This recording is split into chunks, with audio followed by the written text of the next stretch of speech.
কোন ময়দান? মুজদালিফার ময়দান। যার কারণে আজ পর্যন্ত আদমেরা ওলাদারা সেই ময়দানে ৯ জিলহজের দিনকে যখন ঢুকে সূর্যে ডুবে যাওয়ার পর ওখান থেকে রওনা হয়ে যায়, আর দেরি নাই। সেই দিন সেখানে তারা মাগরিবের নামাজ পড়ে না। আল্লাহ রাসূল বলেন, আমার সাহাবীরা এখানে মাগরিবের নামাজ পড়িও না। এশার নামাজ এবং মাগরিবের নামাজ একসঙ্গে মুজদালিফার ময়দানে গিয়ে পড়িও।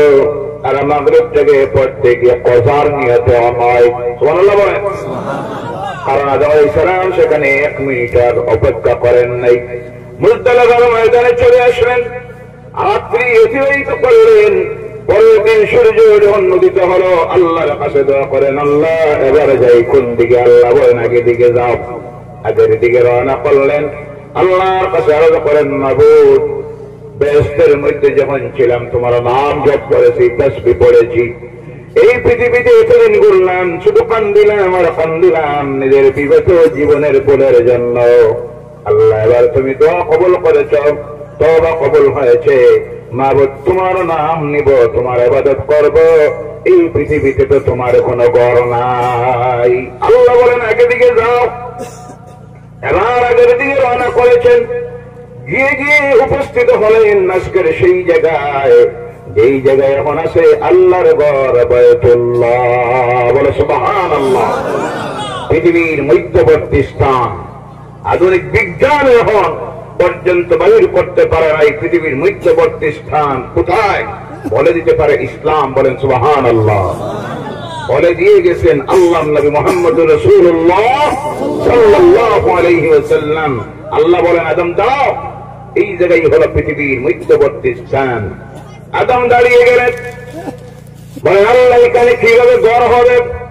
আল্লাহ বলেন, তোমার চিন্তা করার প্রয়োজন নেই, ঘর হবে আমার। কার? সেটা বলেন কার? আল্লাহ।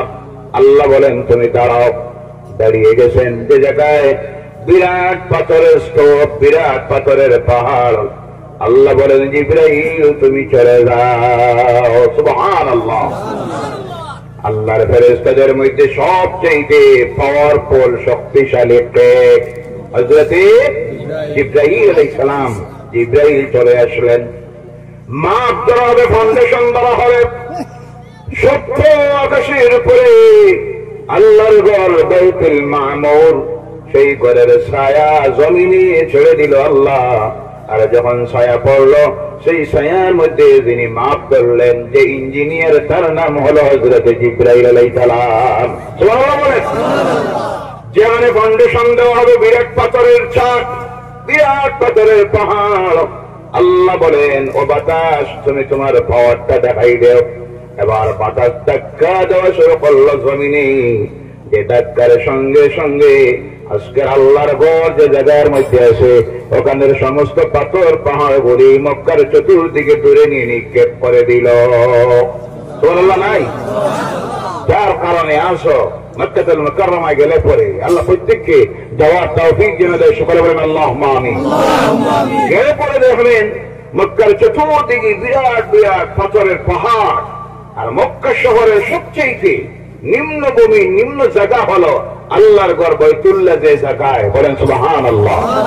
সেই দিন বাতাস আল্লাহর ঘর তৈরি হওয়ার জন্য সেই পাথর পাহাড়কে ধুয়ে তুলে নিয়ে নিক্ষেপ করলো।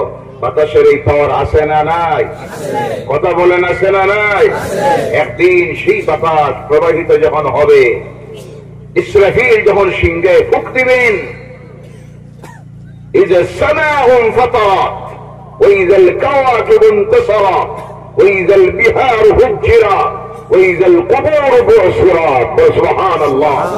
আকাশ বিদীর্ণ হয়ে যাবে, অন্যত্র আসতেছে, পাহাড় চূর্ণ বিচূর্ণ হয়ে দূরে কোনার মতো উঠতে থাকবে। বলেন সুবহানাল্লাহ। সেই দিনের নাম হবে কিয়ামতের দিন। কোন দিন? জোরে বলেন কোন দিন? কিয়ামতের দিন। সব আল্লাহ ধ্বংস করে দিবেন। ভাইরা আমার, এবার ঘর তৈরি হবে, কাজ শুরু করলেন আল্লাহর ফেরেশতা হযরত জিবরাইল আলাইহিস সালাম। আর অগণিত আল্লাহর রহমতের ফেরেশতারা আল্লাহর ঘরের কাজ শুরু করে দিলেন। এবার আল্লাহর ঘর তৈরি হলো।